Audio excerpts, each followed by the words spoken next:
Olá a todos, sejam bem-vindos a mais um episódio aqui do podcast Decoding AI, comigo Marcos Castro e o Pedro Aguiar, coordenadores da pós-graduação em Inteligência Artificial no Marketing no IPAM, Porto, Lisboa. Hoje temos connosco o Danilo Santos, CEO da Numan, e nós hoje vamos ter aqui um tópico que nós até hoje não falamos e estamos bastante entusiasmados porque vai ser uma discussão realmente diferente e, no fundo, a nossa intenção é falar da inteligência artificial, a arte e a ciência de prever o futuro. Portanto, estamos expectantes com estes próximos minutos que aqui vamos ter e, se calhar, começando, Danilo, por te dar as boas-vindas, por te agradecer a disponibilidade que tivestes para fazermos este podcast em conjunto e, se calhar, perguntar-te, Danilo, tu na Numan, como CEO da Numan Europe, o que é que faz a Numan? E lançar-te já, se calhar, a primeira questão, depois de nos dares este enquadramento, que é, no fundo, em que medida é que a inteligência artificial acaba por, de certa maneira, responder a esse desejo que nós temos, esse desejo humano que temos de antecipar. Perfeito. Poxa, muito obrigado pelo convite e pela oportunidade de estar conosco nesse podcast. Tenho acompanhado os episódios, os conteúdos estão ficando muito bons, parabéns. Eu trabalho na Numen. A Numen é uma consultora brasileira, essencialmente especializada em sistemas de gestão empresarial. Nossa maior expertise é SAP, um ERP presente em mais de 85% das grandes empresas do mundo. Coincidentemente, o P do ERP significa planejamento, e parte fundamental do processo de sucesso de uma empresa e da gestão é você conseguir se antecipar a alguns fatos. E dentro temos uma área de inteligência de dados, onde eu sou responsável globalmente, e fazemos muitos projetos de previsão, de vendas, de demanda, detecção de fraudes, churn, etc. Então, é fundamental esse tema para o nosso futuro. Maravilha. E então, estávamos a falar há pouco naquilo que é então, aquilo que para nós, ser humano, como é que tu vês então, e em que medida é que a inteligência artificial, no fundo, responde então a este desejo muito humano que nós temos de antecipar, ou dito de outra maneira, nos força, no fundo, a pensar um bocadinho diferente sobre esta incerteza, ou seja, no fundo, pegando na inteligência artificial, então, a arte e a ciência de prever o futuro. Perfeito, Marcos. Eu acho que o tema da previsão é algo que mexe muito com a nossa imaginação. É, Logo vemos muitos filmes inundados por cenas e cenas de bolas de cristal, de Regresso ao Futuro, Minority Report. Temos diversas relações com essa questão de entender o futuro, né? E se você for tentar entender as causas raízes do porquê que isso fascina a gente, eu acho que tem um aspecto muito de a gente conseguir ter um pouco de controle sobre o desconhecido, né, e reduzir um pouco dessa ansiedade. O ser humano, por natureza, ele é curioso também, então você acaba matando um pouco dessa curiosidade por saber um pouco o que vai acontecer. Mas eu acho que o ponto mais importante, fundamental, é o nosso instinto de sobrevivência e aumentar nossas chances de sucesso como espécie. Eu acho que esse é o fundamento da gente prever, né? Se você jogar lá para trás, né, nas cavernas, na época das cavernas, se você conseguir prever que um determinado leão poderia te atacar antecipadamente, poderia ser a sua salvação ou não, dependendo do quão falho o seu modelo pode ser. Então, é algo que vem com a gente. É, e hoje só foi potencializado, né, as nossas capacidades. O que significa sobreviver hoje é um pouco diferente do que era há alguns centenas de anos atrás, mas de certo aspecto a essência dessa sobrevivência e o sucesso ainda é representada, mas hoje por outras decisões que temos que tomar. Não temos que fugir normalmente de leões no dia a dia, mas temos que enfrentar outros desafios que a inteligência pode ajudar muito. E aí acho que vem muito a contribuir com a gente conseguir melhorar essa eficiência, essa eficácia e a curiosidade do que a gente pode fazer, a amplitude. Sim, sem dúvida. Olha, se tu tivesses aqui que nos dar, e nós neste caso falamos até muito aqui de IA preditiva, não é? Portanto, e nós temos diferentes tipos de inteligência artificial. Se olharmos aqui, por exemplo, por esta preditiva, como é que alguém que nos está a ver ou ouvir, no dia-a-dia, onde é que ela de facto já está presente? Perfeito. Eu acho que tem muitos aspectos também que usamos e muitas vezes sem perceber, né? Fazemos diversas previsões, independente da IA, desde que vamos atravessar a rua e a gente quer garantir que vamos sobreviver até chegar do outro lado e o carro não vai nos atropelar. Mas com o uso da tecnologia, consumimos diariamente, acho que milhares de previsões, desde previsão do tempo, meteorológica, mas também trânsito, rotas, Waze, Google, e eu acho que, muito fundamentalmente, as recomendações que somos inundados no dia a dia, tanto de produtos quando entra no e-commerce, ou filmes, ou músicas, ou notícias. Então, até talvez previsões em relação a relacionamentos possíveis, né, de ferramentas de matching, são de alguma forma uma previsão de que talvez aquela recomendação vai dar certo.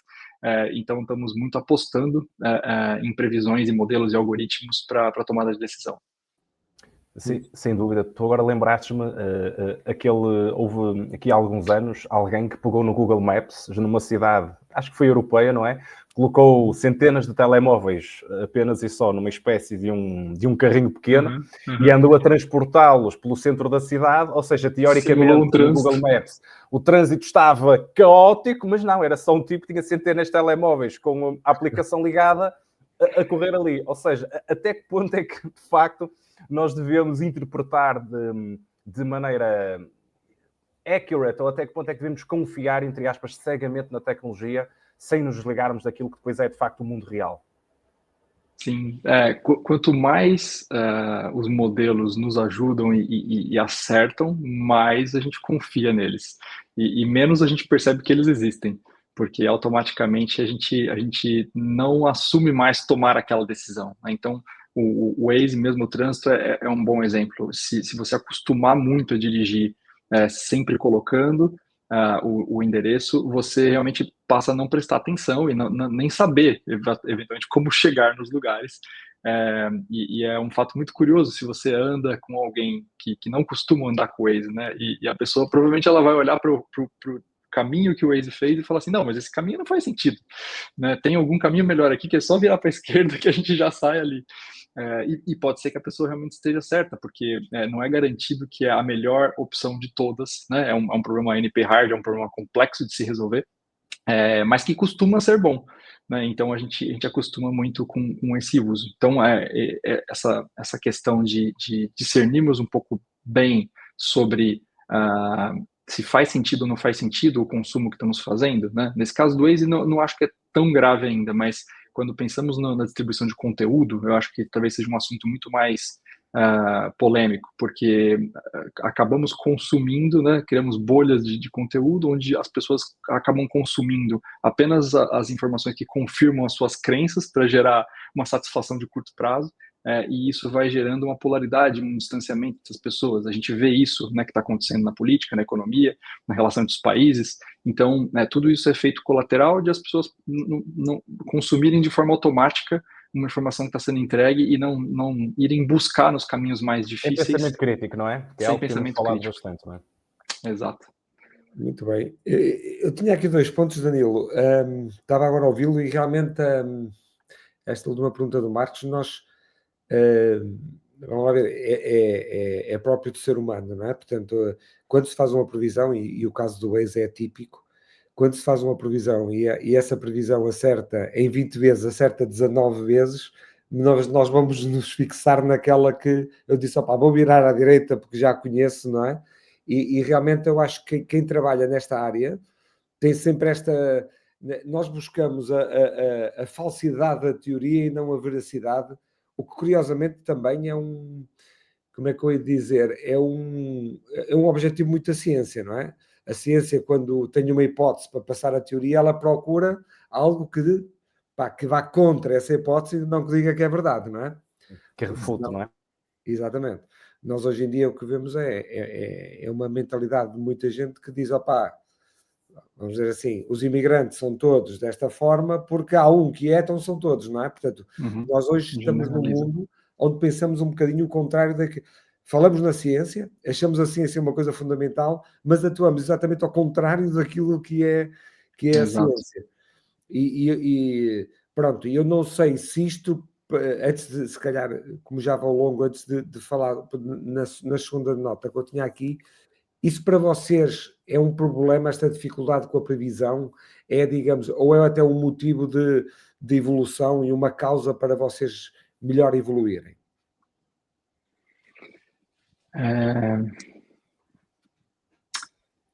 Eu diria que a gente enxerga muito existe um trade-off entre a ciência de decisão e eventualmente o uso da intuição e a forma empírica de decidir, né?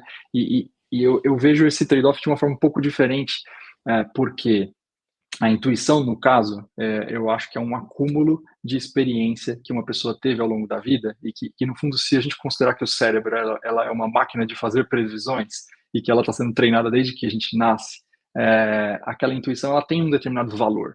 O problema é que a nossa capacidade de extrapolar os modelos para situações mais complexas é limitada. Então, eu acredito que um mix, né? Eu acho que o que falta um pouco, Pedro, é esse mix de a gente conseguir trazer um pouco dessa intuição dos profissionais que mais conhecem sobre aquilo, né? Aquilo não pode ser descartado, aquilo na verdade tem que ser considerado como uma hipótese e a gente tem que tentar trazer essa intuição para dentro dos modelos e para tentar trazer as correlações e os dados e provar quantitativamente de que aquela intuição faz sentido ou não faz sentido. E se não fez sentido, pivotar a ideia e tentar entender o porquê que não fez sentido, é porque a pessoa que teve a intuição, vendo os dados, ela também pode ser que ela mude um pouco o que ela pensa sobre o assunto. E esse mix entre pessoas muito experientes com intuição sobre um assunto e máquinas que têm capacidade de pensar muito mais ampla em termos de volume de dados, por exemplo, esse mix eu acredito que pode ser o melhor solução, né? Homem e máquina trabalhando juntos, literalmente. Eu acho que hoje acontece muito de a gente descartar completamente, né, esse lado da intuição e do pensamento crítico e simplesmente confiar no modelo cegamente. E muitas vezes isso é o que gera o conflito dentro de uma empresa, por exemplo, para não se usar a inteligência artificial na tomada de decisão, porque ninguém confia naquele resultado e aquilo às vezes está contra alguma questão de intuição e você não tem uma explicabilidade daquele modelo muito boa.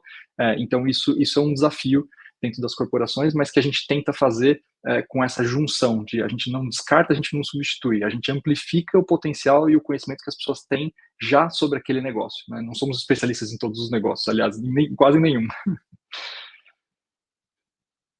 Pedro, acho que ficou no mudo. Estás em Peço mudo, Pedro. desculpa, era a segunda nota, mas antes da segunda nota, o Danilo gostou muito desta intervenção e há aqui uma tendência que nós estamos a perceber ultimamente e saber a sua opinião sobre isso, que é que falou daí a importância da experiência também para melhorar a minha intuição e o que é que nós temos verificado ultimamente? É que a famosa geração Z está com dificuldades, ao contrário do que se pensava, está com maiores dificuldades no mercado de trabalho por causa da tecnologia do que as pessoas mais experientes. E isto é justificado porque falta a tal experiência. Isto é, a tecnologia, a inteligência artificial nomeadamente, dá-nos respostas, mas eu vou absorvê-las diferentes conforme a minha experiência e a minha intuição. E isso pode estar a prejudicar hoje, não é? Uma geração mais nova no mercado de trabalho, porque eles não têm essa capacidade ainda, porque não têm uma experiência. Então, eu vou recrutar alguém que tenha essa experiência. O Danilo vai também por esse caminho ou acha que é mais especulativo que outra coisa? Eu acho que essa dificuldade das novas gerações, eu acho que tá linkado com uma série de fatores, né? Acho que não dá para a gente isolar, mas um deles é sobre o imediatismo, né? Gerar conhecimento complexo, você adquirir conhecimento complexo e útil, ele leva tempo.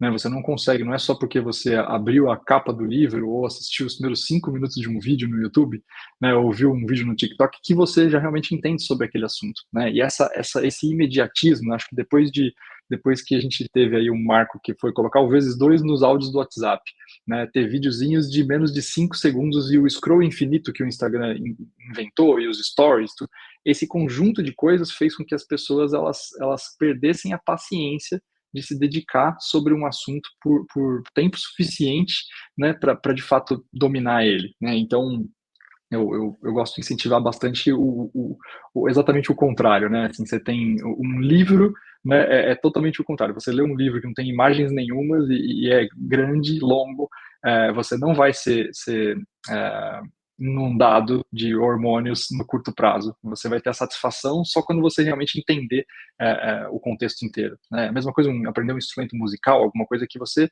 não vai conseguir fazer, né? Então, eu acho que esse é um fator fundamental aí, Pedro, sobre esse ensino. E o contato também, eu acho que o contato entre pessoas com mais experiência e menos experiência, essa troca, né, entre elas, eu acho que, sendo um jovem, essa seria um dos fatores críticos, assim, ficar próximo de pessoas que vivenciaram muita coisa, e para absorver um pouco mais rápido esse conhecimento, né, se é que é possível. Sim, ou seja, nós o que estamos aqui a dizer, na verdade, e ao Pedro, e no seguimento aqui da partilha que fizestes, é que, na verdade, nós estamos a criar uma oportunidade para pessoas que já estão no mercado há mais anos e que muitas vezes, se calhar de um ponto de vista teórico falamos, que vão ficar fora do mercado porque não são digital first, não são tecnológicas, não têm tanta literacia digital. Quando, na verdade, é precisamente a experiência que elas têm e que não está relacionada com a tecnologia em si, lhes permite claramente, e nós sabemos isso a nível académico, vemos isso nas novas gerações, claramente lhes permite ter uma diferenciação face à geração mais jovem que que é nativa digital, mas que depois não conseguiu, por um determinado conjunto de circunstâncias, vivenciar e ter um conjunto de experiências que as gerações anteriores tiveram, nomeadamente a Millennial, que é aquela última que ainda nasceu no 100% analógico. Ou seja, isto para dizer o quê? Quando se fala na substituição de empregos, eu acho que nós podemos, se calhar, estar aqui realmente perante um cenário onde são exatamente as pessoas que até podem, ao dia de hoje, nem ainda estar propriamente a utilizar a tecnologia, mas que têm espaço para o fazer, que vão provavelmente ter uma oportunidade e um espaço no mercado que se calhar até hoje não estavam a ter. Exato. Isso mesmo. É isso. E este realmente, pronto, é como dizias, Marco, e como comentava o Danilo, eu também acho que o que se está a verificar é isso mesmo. E depois, juntando a isto, esta última parte que o Danilo respondeu, que é interessante também, que é, nós só temos noção da nossa ignorância quando sabemos muito de um assunto. Quem sabe pouco de um assunto acha que tem as respostas todas, não é? Quem lê o tal vídeo em duas vezes ou lê o livro na diagonal, lê uma coisa e pronto, já fica. Portanto, ele sabe tudo. E nós sabemos que quando aprofundamos um assunto, acho que foi o Newton que disse isso, não é? Quanto mais sabemos de um assunto, acho que até há uma imagem, há um autor que fala que, ou seja, não é? Exato, tu tens uma confiança elevada até que chegas realmente ao momento em que tu sabes que sabes, não é? Um bocado aquela escada, eu não sei que não sei, eu sei que não sei, agora eu sei que sei, e depois eu já nem sei que sei. E nesta fase em que tu sabes que sabes, tens tanto conhecimento que tu realmente percebes o quanto tu ainda não sabes. Sim, é isso mesmo. E até acho que uma coisa que pode atingir as pessoas com um pouco mais de experiência, porque quando você tem essas disrupções tecnológicas muito abruptas e rápidas, realmente o nosso cérebro demora um tempo para... É diferente de um nativo, de fato, que viveu aquela tecnologia desde o primeiro dia de vida, né? E realmente, do nada, agora a gente tem um chat GPT que consegue responder coisas para a gente, né? É difícil de você processar isso rapidamente, o que é aquilo. Mas eu acho que fundamentalmente essa experiência, né, que a pessoa teve ao longo da vida, realmente o que falta é como se fosse tem uma barreira ali intransponível, que é o jovem não consegue valorizar essa experiência porque a pessoa, teoricamente, ela não está adaptada para a nova realidade, e a pessoa da nova realidade ela não consegue enxergar esse potencial que ela tem de experiência e complexidade para conseguir se adaptar, né? Então esse gap é um gap que precisa ser suprido. Eu acho que é um dos papéis aí da educação, é conseguir fazer com que essas pessoas se ajudem, né? Acho que o melhor, de novo, é o jovem, uma equipe multidisciplinar, uma squad com jovens e pessoas mais seniors trabalhando em conjunto. É isso, e tudo tem que começar realmente mudando o nosso sistema educativo, que já falamos aqui no episódio anterior, que não evoluiu nada realmente nos últimos séculos. Danilo, mas a outra segunda nota, esta é muito rápida, porque quando nós não é, lemos e quando vemos que a tua empresa que está em áreas como a segurança, a saúde, a energia, a justiça, o serviço financeiro, são tudo áreas estrategicamente hoje, não é? A gente olha, sei lá, para a defesa nunca foi tão importante como hoje. Olha para Para a segurança a mesma coisa. A saúde, nunca se falou tanto em longevidade e, portanto, que vamos viver seguramente quem está a nascer agora acima dos 100 anos. E a minha pergunta muito direta é, isto foi uma opção vossa ou foi um ajuste que vocês foram fazendo conforme o mercado ia pedindo? O trabalhar estas áreas? Não, eu acho que a demanda vem do mercado, né? Vem sempre quais são as indústrias e as empresas que estão com maior, não só com maiores dificuldades em relação à tomada de decisão, mas também que estão no nível de maturidade adequado para suportar um processo desse, né, de transformação, porque não é simplesmente você faz um modelo e entrega, e isso muitas vezes vai ser arquivado e não vai ser utilizado. Então, para realmente você conseguir criar uma transformação dentro de uma organização, você precisa ter um certo nível de maturidade em pensamento, em dados, e precisa ser o momento correto também da empresa ter como foco esse investimento. Eventualmente existe alguma outra coisa no setor que está acontecendo e que é prioridade, ninguém tem cabeça para um tipo de projeto desse naquele momento. Então, acho que depende muito do mercado, Pedro. Acho que a gente não premeditou nada especificamente com o setor. Claro, tem setores que têm muita informação em abundância, e isso nos anima muito, porque tem muitas possibilidades de gap entre as decisões que são tomadas hoje e o que é possível tomar. Isso realmente nos brilha o olho, mas não necessariamente quando a gente aborda o cliente é o melhor timing para isso acontecer. Então, no fundo, a gente não controla, né? A gente precisa que as duas partes se alinhem. Sem dúvida. Olha, Danilo, aliás, estávamos a falar há pouco deste pensamento, da importância do pensamento crítico para as gerações mais jovens. Que estratégias é que nós poderíamos utilizar para, no fundo, diminuir uma eventual, não é dependência, mas um olhar diferente sobre estas ferramentas? Porque, efetivamente, esta geração Z, que são os profissionais que neste momento estão a entrar no mercado de trabalho, e que alguns deles, obviamente, já estão há alguns anos no mercado, 5, 6, 7, 8 anos, são, no fundo, os líderes de amanhã. Uhum. Portanto, são eles que vão liderar as transformações que vão acontecer nos próximos 10, 20, 30 anos. Que estratégias, na tua perspectiva, e considerando a tua experiência, até neste caso olhando por uma região geográfica como a Europa, onde neste momento estás mais focado, que tipo de estratégias é que tu achas que nós, no fundo, poderíamos promover para que esta nova geração, para estes líderes de amanhã, possam realmente olhar para estas tecnologias como sendo algo complementar e que amplifica o seu skill set, mas que não o substitui? Perfeito. Bom, essa é difícil. Eu vou dar meu palpite aqui. Eu acho que uma coisa que falta muito é a gente conseguir entender a essência do funcionamento das coisas.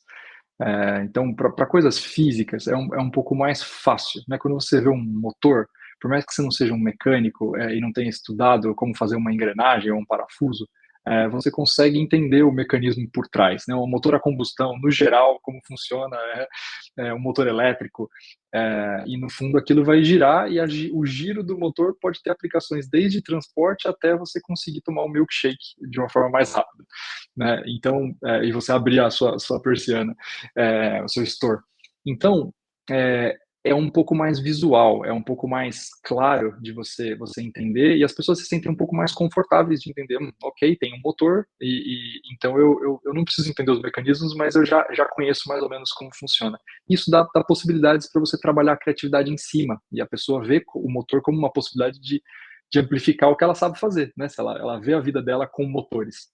Agora, quando você pensa numa coisa mais abstrata e não tão visual quanto a inteligência artificial, é um pouco mais difícil de você conseguir entender a essência do que está por trás, né? Então, eu acho que o fundamento aí seria isso, seria a gente ir para o ensino da essência do que está por trás, né?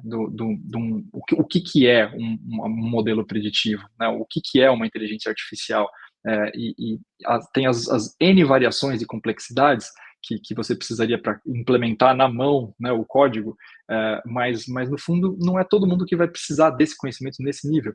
Mas então eu acho que um ponto é esse, é você entender a essência, e o nosso ensino, no geral, ele não ensina a essência, né? Ele ensina muito mais já a parte de formulação e uso sem explicar a essência por trás, né? Então eu sou a favor sempre de voltar aos originais.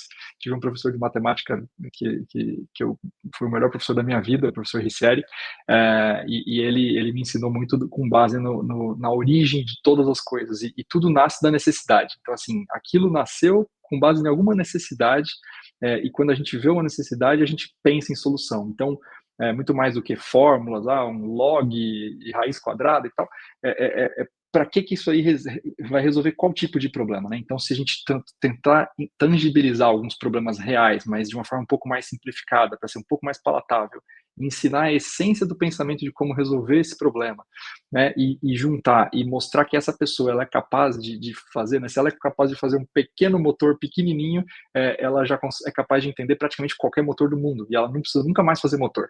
Mas isso vai mudar a forma como ela pensa sobre problemas, aplicações e soluções. Então, eu acho que começaria por aí, Marcos, com essa parte do mindset. Aí é claro, né, quem quer trabalhar de fato com isso, acho que todas as pessoas, essa dica do mindset é útil, né, para qualquer profissão. Acho que todo mundo tem que encarar isso como se fosse uma língua, né, você saber conceitos e aplicações e essência de inteligência artificial, eu acho que é fundamental, assim como educação financeira, etc., literacia financeira. Então, mas agora, quem de fato quer ficar na área e trabalhar mais profundamente com isso, acho que buscar uma formação tanto da área mais computação, matemática, física, estatística, economia, que talvez amplifiquem um pouco a forma de pensar e de entender o mundo. Eu acho que isso é muito bom para a cabeça. E em termos mais de ferramentas, eu diria conceitos de estatística e probabilidade. Eu acho que é algo que vale a pena todo mundo também entender um pouco melhor sobre isso, né? Os algoritmos básicos de previsão, eu acho que é fundamental também, e entender minimamente como uma linguagem de programação, como Python, algo do gênero, como funciona. Eu acho que de alguma forma você escolher alguma linguagem que você se sinta confortável, né, se você vai trabalhar com isso, para você se expressar, né, e não necessariamente precisa ser o Python, mas Python é uma linguagem né, acessível, digamos assim, para muita gente e com muito poder de solução. Não sei se eu respondi, Marcos. Sim, é curioso. Estavas a responder à questão que o Marcos colocou, e eu estava-me a lembrar, porque esta dialética realmente que vocês trabalham, da intuição, a ciência, os dados por um lado, não é? Isso realmente é muito curioso. E eu estava-me a lembrar de uma coisa que li na semana passada, daquele professor da Universidade de Nova Iorque, do Scott Galloway. Ele tem uma visão um bocado fora da caixa, não é? E ele no último post dele é muito curioso, porque ele diz: eu tenho os filhos finalmente em idade de ir para a universidade, não é? E ele diz: eu não tenho dúvidas que se ele tem jeito para as ciências da computação ou para a biologia, então eles podem ir para aí, não é? Portanto, aquilo que o Marcos já sabe, que nós temos falado muito nisso, e é um bocado isso, isto não há Revolução Industrial 4.0, isto é tecnologia e é conhecimento do ser humano, como tu disseste, aquela questão da intuição, etc. Pronto, muito bem. Então ele diz, olha, se eles souberem, se tiverem jeito, se gostarem de biologia ou de ciências da computação, eu vou dizer força. Se não, curiosamente ele falou, realmente pode ir para um curso de economia por causa dessa visão ampla que tu dizes, mas se não, vá para o curso que for, o que vai decidir aquilo que eles vão ser e a sua evolução é muito mais as relações, portanto estamos a falar de uma coisa muito mais humana, do que o resto. Então ele dá um exemplo que eu não conhecia, mas para mim é muito curioso, que é a Google, nos primeiros 30 segundos que abre um emprego, publicamente, recebe 200 currículos, 300 currículos, não é? E depois vai-se ver, e mais de 90% das pessoas que entram na Google são amigas de alguém que está lá dentro. Não é? Portanto, não tem a ver com a cunha, tem a ver que tu, de repente, recebes milhares de currículos com competências muito parecidas, mas há alguém ao teu lado que diz assim, pá, olha que eu conheço esse gajo, desculpem o termo, ele é um porreiro, domina. E então, diz ele, então o que é que eu vou dizer aos meus filhos? Se não gostas de ciências da computação nem da biologia, vai fazer um curso, mas acima de tudo, começa a montar a tua rede, começa a fazer o teu networking, Sim. porque é isso que mais tarde te vai proporcionar coisas positivas. Pronto, claro, é uma visão da coisa, Faz não é? todo sentido, sim. Não é? Mas é curioso e está ligado com isto que estamos a falar. Quer dizer, por um lado a tecnologia, por outro lado tudo aquilo que são as ciências humanas, não é? Sim. Sim. Opa, eu se calhar eu queria aproveitar esse ponto que é o seguinte, que é uma das coisas que nós temos visto, e pegando na evolução da inteligência artificial, e Danilo, também se calhar perceber contigo, se vês aqui alguns marcos que nos últimos tempos tenham sido relevantes, mas não só olhar para o passado e para o presente, e essencialmente agora olhar para o futuro. E aqui numa ótica muito empresarial, que é, nós temos visto empresas como a Klarna, como o Meta, entre muitos outros, a reduzirem a sua força de trabalho. Inclusive, vimos agora nos últimos dias o CEO do Shopify a dizer: vocês não me venham pedir para contratar mais pessoas, porque antes de vocês me perguntarem isso, o que vocês vão ter de perceber é como é que a tecnologia que hoje existe de AI, o que é que vocês conseguem fazer com aquilo que hoje efetivamente já existe, sem eu ter de contratar pessoas. E a minha pergunta é: tu, como CEO da Newman Europe, como é que tu vês isto a acontecer? Como é que tu vês o impacto na tua força de trabalho, nas tuas pessoas, nos teus colaboradores? Ou seja, que marcos é que tu vês que esta inteligência artificial está a ter e o futuro do trabalho nestas mesmas organizações, como por exemplo a tua? Sim, não, boa pergunta, Marcos. Eu acho que a resposta varia muito dependendo de indústria para indústria, né? Eu acho que, assim como vimos uma parte de automação na Revolução Industrial muito grande, de maquinário entrando, né? E empresas que precisavam produzir produtos de forma muito barata, em quantidade absurda, muitos trabalhadores foram substituídos por máquinas. E todo mundo aceitou depois de um grande problema, né? Hoje todo mundo aceita que trabalhos mais operacionais são mais automatizáveis, são feitos por máquinas.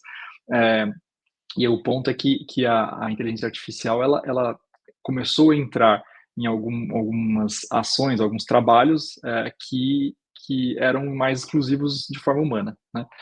Então, de novo, a roda se repete. Então, dependendo da indústria, pode ter mais ou menos impacto. No nosso caso específico, quando a gente olha para consultora, existe uma escassez de recurso no mercado, né? É muito difícil a gente conseguir achar bons profissionais no mercado e o volume de trabalho é crescente todos esses anos e tende a ser muito crescente ainda nos próximos, e a formação de pessoas suficientes na área não consegue suprir essa necessidade, não só da Numen, mas das outras empresas do mercado como um todo, e não só em Portugal, na Europa, mas no Brasil, nos Estados Unidos. Então, a gente vê um déficit de pessoas. Então, nesse caso, é muito interessante, porque o que o déficit causa? O déficit causa em que profissionais menos especializados e menos experientes tenham que ser incorporados no mercado e começar a atuar como uma pessoa mais plena ou mais sênior, e ela não tem essa experiência. Então, assim, você infla os preços do mercado, né, porque não tem recurso, e aí você abaixa a qualidade e aumenta o risco. Então, é ruim para todo mundo, é ruim para o cliente, é ruim para a empresa e é ruim para o profissional, que também pode se frustrar. Então, nesse aspecto, a gente precisa ter uma balança equilibrada de tempo suficiente para as pessoas se formarem.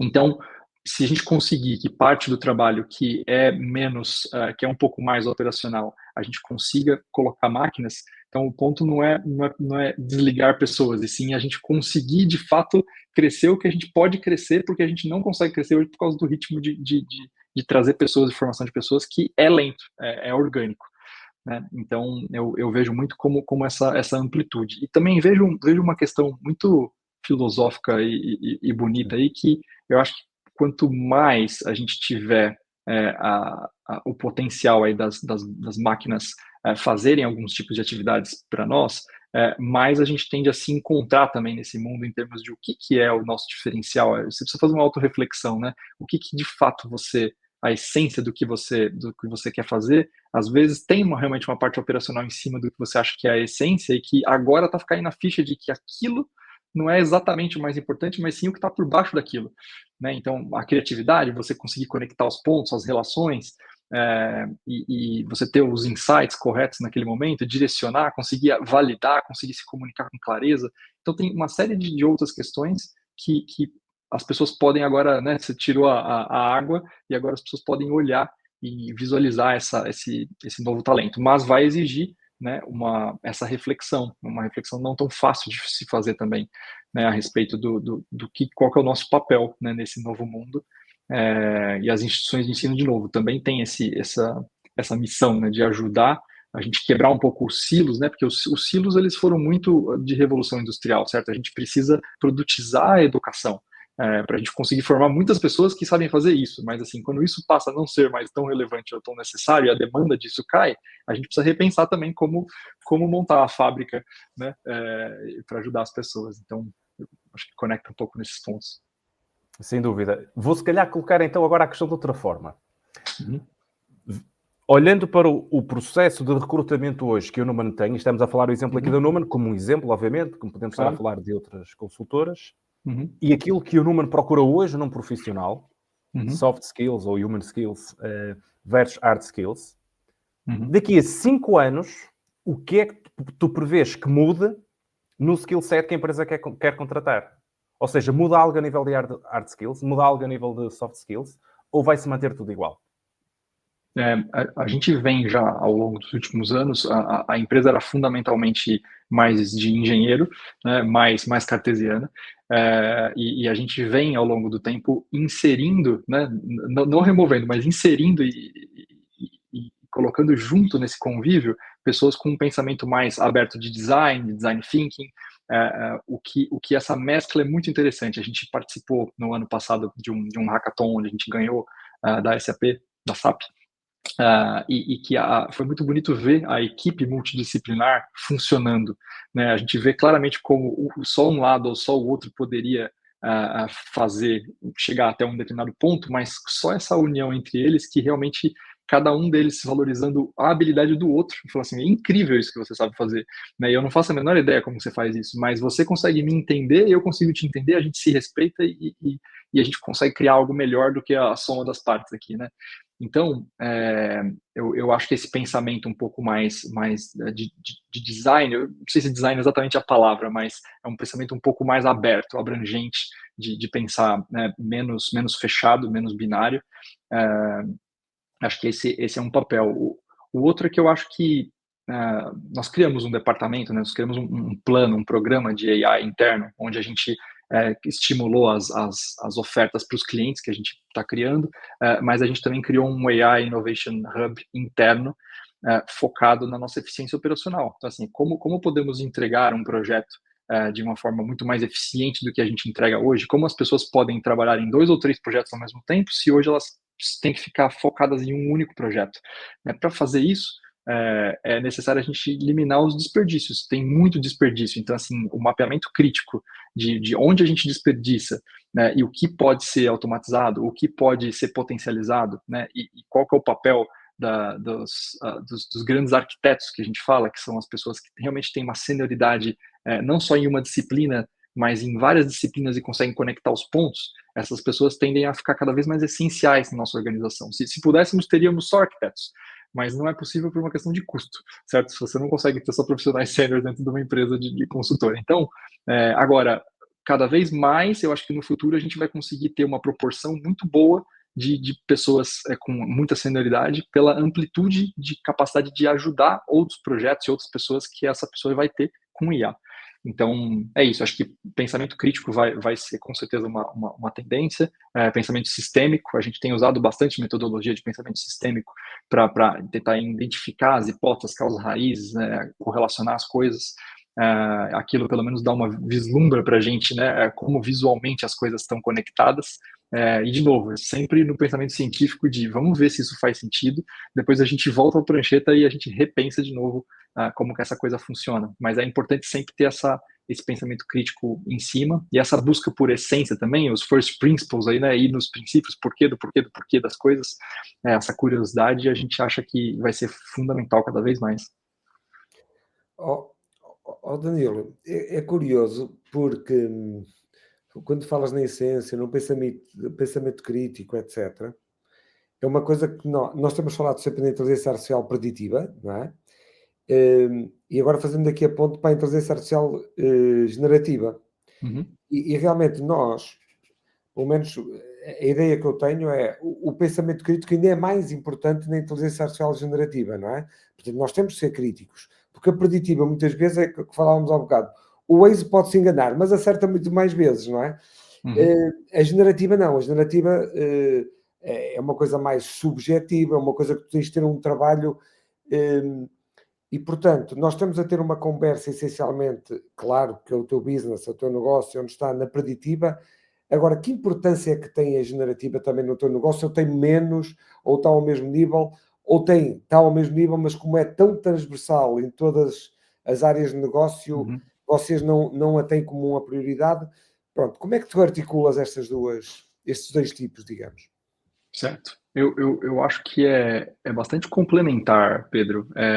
Tem muitas aplicações, mas nem tudo também se resolve com Generative AI, né? Acho que muita gente, quando fala de AI hoje, só está falando do que aconteceu de AI de 2022 para frente, e vulgo o ChatGPT, né? Então, assim, não ignora completamente a história, né, do que aconteceu nos últimos 70 anos dentro do setor, o que eu acho que são marcos muito, muito importantes.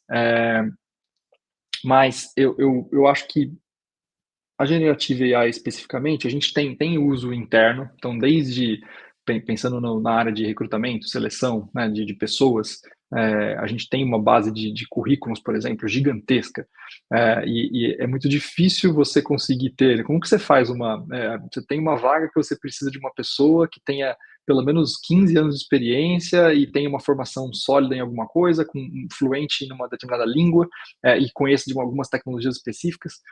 O que você tinha até então, antes do Generative AI, eram ferramentas de busca de banco de dados estruturados, e que resolviam parcialmente esse problema. São grandes buscas de dados, mas eles não conseguiam, acho que, filtrar tão bem algumas nuances, né? E essa questão da gente conseguir trabalhar com linguagem natural, e algumas percepções, algumas avaliações, com um bom prompt engineering, da gente organizar os fatos, a gente consegue ter mais chance de identificar um candidato que realmente tenha um potencial, né, e consiga entrevistá-lo, chamar para uma vaga que a gente precisa, do que de fato se a gente não tivesse isso e uma base lá com 5 mil, 10 mil currículos, onde a pessoa realmente não vai ser selecionada, porque a gente não vai ter capacidade de chegar no currículo dela, né? Então a gente quer, de novo, ser um desperdício, né? A gente tem como essência a gente reduzir desperdício de qualquer negócio, e isso é um desperdício de talento, né? A gente não conseguir colocar a pessoa com um determinado talento para resolver um problema de um cliente que nós temos. Então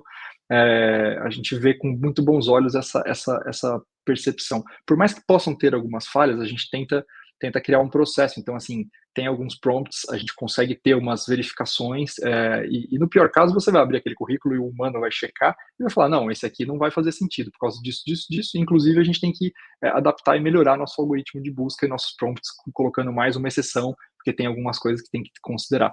Então, a gente vai melhorando aos poucos. Mas uma coisa bem interessante, pensando agora bem na área de predição, né, que é o tema central aqui, bom, por si só, a Generative AI é um modelo preditivo, certo?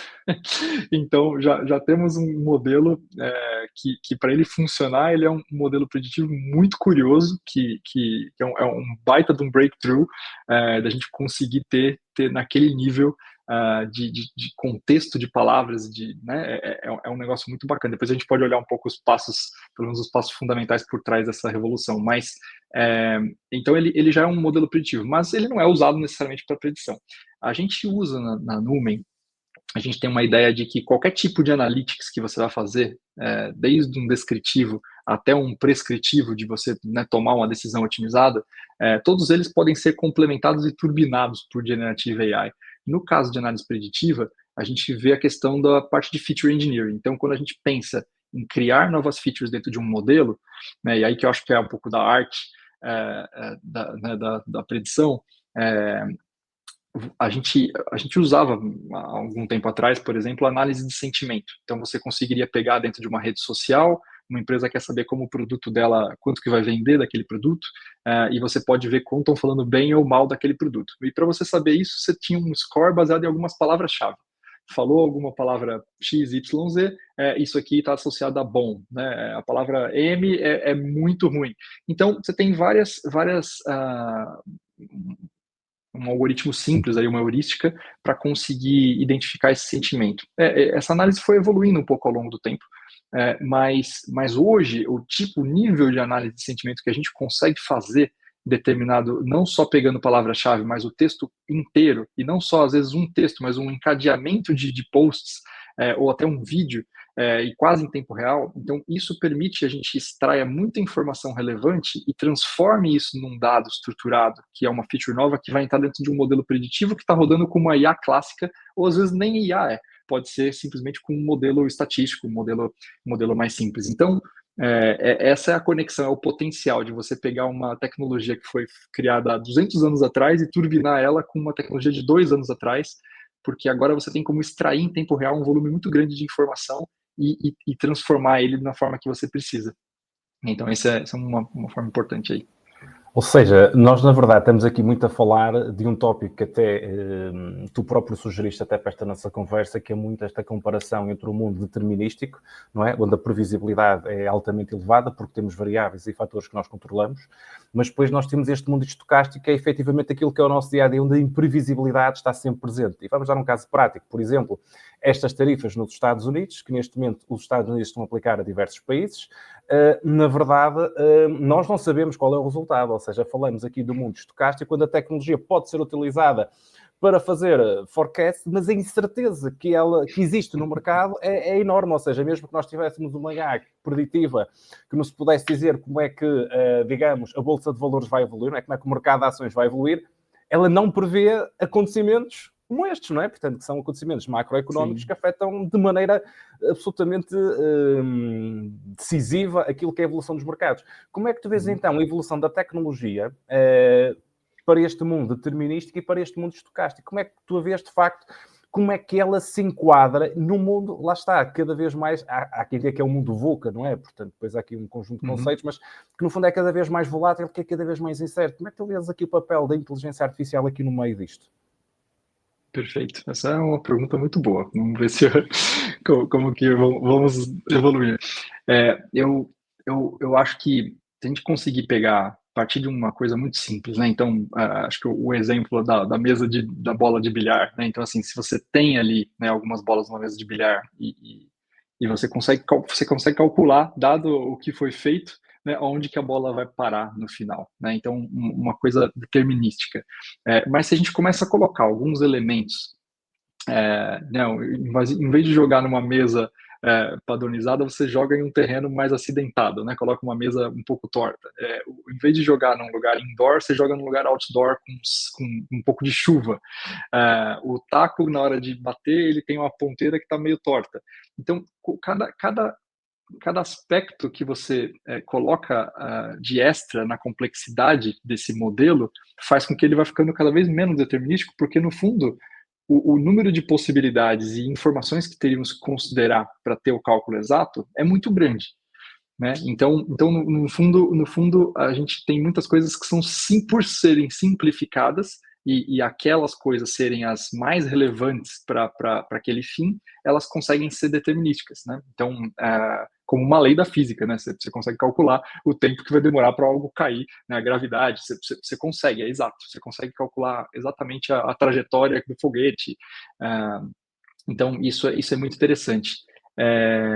Mas, em compensação, mesmo com muitos fatores externos, temos muito bons jogadores de golfe, né, onde você tem diversos fatores complexos para serem tomados e eles, de uma forma brilhante, conseguem fazer uma previsão, né, de força incrível de quanto você tem que conseguir jogar na bola, bater, em que ângulo. Os melhores já devem ter um chip ali da Neuralink. Da Neuralink ou algo semelhante, já deve estar incorporado na ciência, algo. Tiger Woods é sócio do Elon Musk. Mas é só um exemplo de que muitas vezes lidamos muito bem, o ser humano consegue lidar ainda muito bem com coisas que são complexas e que tem fatores muito aleatórios no meio, né? Então esse é só um tempero aqui para a nossa conversa. Então, outro se calhar ponto... pegamos... desculpa, deixa-me só fazer então esta questão que é, então será que este Homo sapiens artificius, ou seja, Homo sapiens sapiens hoje, será que uma possível bifurcação da nossa espécie, onde temos um ser que é 100% humano, vamos dizer assim, mas depois temos um ser híbrido, não é? Quer dizer, como é que tu vês então a evolução? Será que podemos mesmo estar on the verge de ter nos próximas décadas esta bifurcação e o surgimento de uma nova espécie? Marcos, deixa-me só, Danilo, porque esta pergunta é interessante, mas eu queria estavas a dizer uma coisa que é aí, e que também, digamos, é uma base para esta pergunta do Marcos, que é curioso, e porque tem a ver com a questão das previsões. Isto que está a acontecer com as tarifas na administração americana, nos Estados Unidos, é uma coisa que já vem de 1930. Portanto, em 30 já aconteceu, e se nós conhecêssemos a equipa económica que estava por trás deste projeto, nós sabíamos que isto ia acontecer. Portanto, não era assim tão difícil para ver. O que há realmente era aquilo que vocês estavam a falar. Há uma complexidade, muitas vezes. Há a tal bola de bilhar, a bola branca de bilhar, o que quiseres. Há ali, que depois assim, pá, mas como é que nós não estamos em 1930? Nós estamos em 2030, quer dizer, passou um século. Será que as coisas...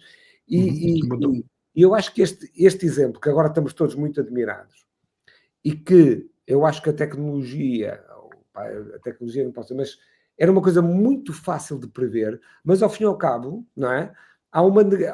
Havia uma negação, ninguém acreditava que isso ia acontecer, porque também era previsível que as economias iam se refletir as atuais economias, precisamente por aquilo que o Marcos estava a dizer, porque estamos em paradigmas completamente diferentes, não é? E é curioso, porque estava agora a pensar nisso, ouvimos. Há aqui uma mistura de previsões. Portanto, nós estamos absolutamente espantados. O que está acontecendo nas bolsas, não é?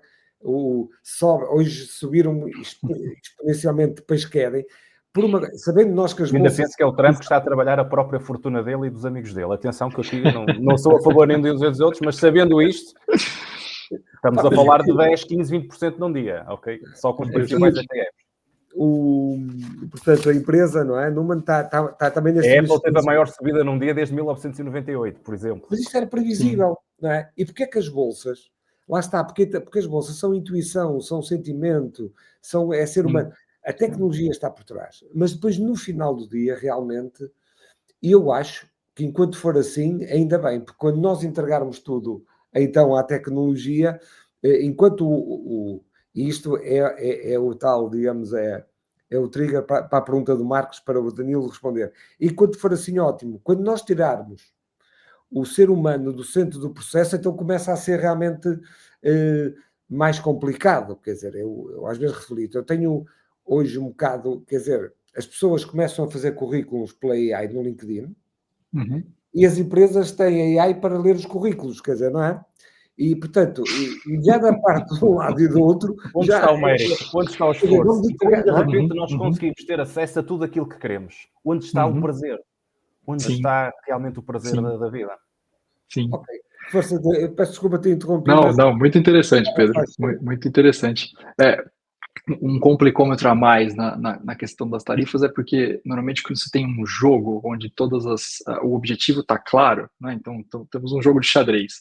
O objetivo está claro, é possível prever os movimentos, né? Por quê? Porque o jogador vai tentar fazer o melhor movimento possível e é possível saber qual que é o melhor movimento possível dado no cenário. Você tem todas as informações e você tem a intenção por trás. Mesmo assim, a gente às vezes pode ser surpreendido, né? Lembram quando o jogador de Go foi derrotado pelo DeepMind e ele ficou absolutamente surpreso com uma jogada não esperada, porque na humanidade não tinha sido feita uma jogada parecida com aquela e parecia algo errado, mas na verdade foi um brilhantismo de ter encontrado uma brecha dentro do jogo e que o ser humano ainda não tinha explorado, né? Uma vegetação ali inexplorada. Então, eu acho que na vida real, coisas que são muito abertas, os objetivos não são tão claros de o que cada um está fazendo e por quê, e todas as complexidades entre diferentes influenciadores e stakeholders desse negócio, às vezes fica um pouco mais difícil, né? Então, e o contexto político geral, né? Os próprios modelos, né, de democracia, comunismo, etc. Então, você tem uma série de fatores aí que complicam um pouco. Mas eu acho que tem algumas coisas interessantes que eu acho que dá para trazer para essa conversa ainda. Uma delas é a gente tem uma dificuldade de lidar com a incerteza e probabilidade, mesmo para coisas muito simples. Então, um exemplo de um dado, né? O gerador de números aleatórios mais simples e mais famoso de todos. Quando você pergunta para alguém, né, qual que é a probabilidade de jogar um dado e cair um determinado número, se o dado não for viciado, né, tudo bem, todo mundo ali tem uma ideia de que é aleatório, tanto faz, né? Então, vai ser a probabilidade a mesma, se ela for apostar, ela pode apostar em qualquer número que não vai ter problema. Mas aí, o fato de você adicionar um segundo dado né? E agora você tem 2 dados, e agora eles podem, né, o resultado pode variar de 2 a 12, né, a soma deles. E você pede para a pessoa apostar em algum número, né? Muita gente ainda continua achando que apostar em qualquer número vai ser a mesma probabilidade, sendo que você está pegando 2 coisas aleatórias, então a probabilidade vai ser aleatória também, certo? Mas no fundo, eu acho que a aleatoriedade pura, que seria o dado ali jogado de forma sem nenhum viés, ela é muito rara.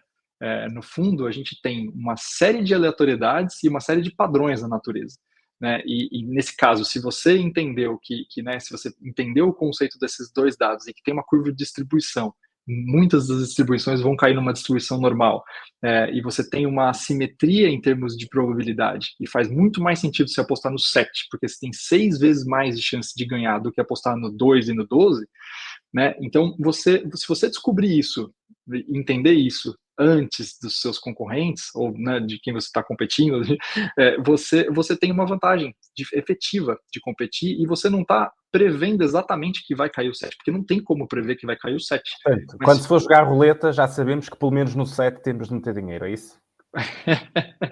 É isso aí, se forem 2 dados, a soma, 7 é a melhor opção. Mas desde que você tenha tempo suficiente para continuar nesse jogo, porque uma aposta só você pode perder, né? Agora, se você tiver tempo suficiente, dinheiro suficiente para conseguir aguentar né, os grandes números, a lei dos grandes números, você vai ganhar, né? Estatisticamente você vai ganhar.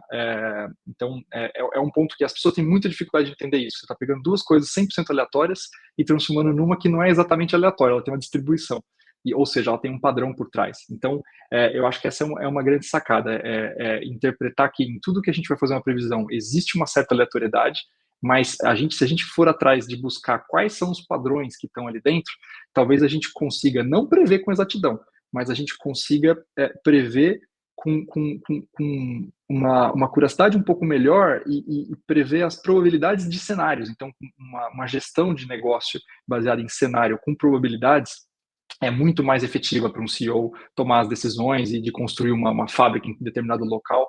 Então, ele precisa ter esses controles, né? São as ferramentas de gestão moderna. Você não consegue prever tudo o que vai acontecer, mas você precisa ter ferramentas para cenários, adaptação e flexibilidade, né? E em tempo real, o mais antecipado possível. E nessa linha, mais um último ponto que eu gostaria de adicionar, é a questão de o modelo que você usa para entender esses padrões, ele também tem que ser o correto. Se você tentar colocar dentro do modelo de regressão linear uma correlação que não é linear, não vai ficar bom. Você não vai, por mais que você seja o melhor cara de regressão linear do mundo, você nunca vai conseguir melhorar o seu erro da previsão se você tiver com esse modelo errado, né? Então, assim, e existem vários modelos. Então, conhecer diferentes modelos e conhecer um pouco mais dos problemas ajuda a você colocar o modelo correto. Um exemplo disso é um matemático que é um dos meus preferidos, o Benoît Mandelbrot, que é o pai da teoria dos fractais, que questionou a geometria euclidiana, né, algo tido como o único fato relevante dentro da geometria, né, e assim, a verdade absoluta, e de repente ele propõe uma nova forma de conseguir enxergar a geometria, né? Então você fala, poxa, eu percebi que quando eu for medir a costa de um país, conforme eu meço, se eu der um zoom um pouco maior e for medir de novo, parece que vai dar sempre maior, porque a quantidade de rugosidade e nuances que tem o relevo é muito grande. E se eu for ficar colocando um monte de retinhas ali, eu vou fazer infinitas retas, vai parecer que tem muito mais do que de fato a costa tem. Então deve ter uma geometria melhor para medir isso do que a euclidiana, né? E aí ele colocou essa geometria fractal como uma possibilidade, e é fantástico, porque se você entende um determinado padrão e como ele se repete de forma recursiva, você consegue entender que uma árvore tem um padrão simples por trás geométrico, né? Então, assim, ela é só uma multiplicação de N vezes de um elemento simples. Então, aí você começa a entender que o que de fato é complexidade e qual que é a essência do que está por trás do padrão que gerou aquela árvore. Né? Isso é um negócio muito bacana. Um outro exemplo que, na mesma época aí que o Mandelbrot usou bastante, chama coeficiente de Hurst. O Harold Hurst foi um cara que trabalhou no Egito para prever se o rio Nilo ia transbordar ou não, né? E ele conseguiu descobrir um padrão de persistência temporal na aleatoriedade. Então, assim, chuva é aleatório, mas será que o transbordo do rio é aleatório? Ou será que existe uma ligação com o que aconteceu no passado, de certa forma? Então, ele conseguiu validar isso. Isso é uma coisa fenomenal para a gente usar em modelos de mercado financeiro, para você conseguir ver né? Então, você tem um Hurst meio, que é 100% aleatório, um Hurst 1, um Hurst 0. Então, você tem as variações em relação a se tem uma persistência positiva ou negativa, se tem uma tendência. É uma das ferramentas que você pode usar para conseguir entender algum padrão dentro de um caos, dentro de uma aleatoriedade, né? E os modelos quant de fundos hedge são a prova disso, né? De que você pegar o Medallion Fund do Renaissance Technologies, o falecido Gene Simons, que faleceu faz pouco tempo, ele é o fundo de maior sucesso, é o dobro ou o triplo da rentabilidade histórica do Warren Buffett. E é um fundo 100% quant formado por matemáticos. Você não tem nem economistas, você não tem no negócio. E é tão sucesso, só que um mercado tão fechado, porque se eles criassem volume suficiente, eles poderiam influenciar o mercado até ponto de se prejudicar os próprios investidores. Então, eles são um fundo que, desde quando tiveram um crescimento estrondoso, eles tiveram que fechar o fundo só para os funcionários. Então, era uma empresa que existia só para gerar benefício para os funcionários. Então, exemplos de que, mesmo num cenário muito caótico e complexo como o mercado financeiro, é possível você tentar buscar, se você tiver as ferramentas certas, as informações certas e o approach correto para conseguir mesclar as coisas, você consegue encontrar algumas nuances e, de novo, pequenas vantagens competitivas podem gerar grandes resultados, se você tiver tempo e dinheiro suficiente para ficar no jogo. Então, por finalizarmos aqui, que estamos, se calhar, na nossa hora, Danilo, este Homo sapiens artificiens vai ou não ser uma realidade? Qual é a tua perspectiva? O que é que vai acontecer nos próximos anos ou dezenas de anos? Fica esse forecast contigo. O que é que tu vês a acontecer ao mundo nos próximos anos? Novas espécies, nem por isso? Eu acho que antes da espécie em si, quando eu penso em predição, eu acho que algo que a gente deve ver nos próximos 5, 10 anos é a gente ter uma melhora significativa na saúde. Eu acho que a saúde seria uma grande aposta em termos de uma saúde preventiva e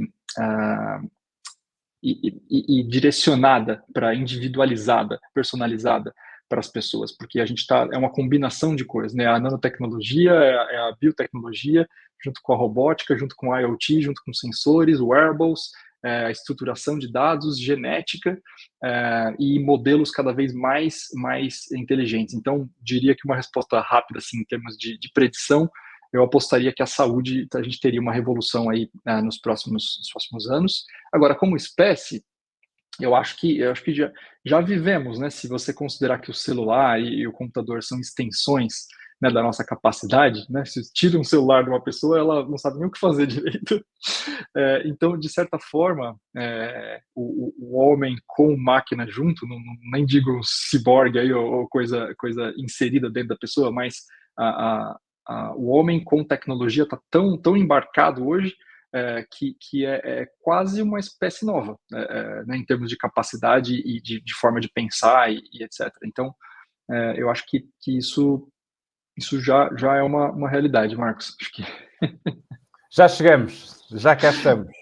Já cá estamos. Porque realmente, eu creio que nós falamos até aqui há algum tempo disso, mas saímos de casa, esquecemos do telemóvel, esquecemos de uma parte de nós, de uma extensão nossa, que se não estiver connosco, falta-nos realmente algo. Pedro, não sei se tens algum ponto final para fecharmos. Não, muito satisfeito com a conversa, portanto, para mim não tenho mais nenhum ponto. Danilo, muito obrigado pela tua disponibilidade. Eu acho que tivemos aqui uma conversa que foi bastante expandida, mas também bastante concreta em vários pontos. Abordamos diversas áreas empresariais, perspectivamos um bocadinho o futuro também, e falamos e discutimos tópicos que são novos também no podcast, ou seja, fomos também um bocadinho pelo The Rabbit Hole em alguns destes momentos, e portanto acho que foi realmente aqui uma conversa muito rica, que a nossa audiência seguramente irá gostar. E portanto é isso, não sei também se tens algo em particular que gostasses de deixar como mensagem final para a audiência. Não, agradeço imenso, Marcos, Pedro, pela oportunidade, adorei o nosso bate-papo, e a mensagem final é: se você está assistindo e quer, né, entrar, né, nesse mundo de oportunidades, né, de tentar entender e decodificar a natureza, seja bem-vindo, independente do que você já estudou na vida. Tudo é válido, né? Desde que você tenha a vontade aí de persistir, e a disciplina, né? Que vai demorar um certo tempo, mas vai ser muito prazeroso quando você conseguir atingir o resultado. Sem dúvida, sem dúvida. Danilo, muito obrigado. Para quem nos está a ver ou ouvir, obrigado pela vossa disponibilidade. Já sabem que nos podem seguir quer no nosso canal do YouTube, quer no Spotify, quer na nossa página do LinkedIn. E até breve. Até o próximo Decoding AI. Um abraço a todos. Obrigado.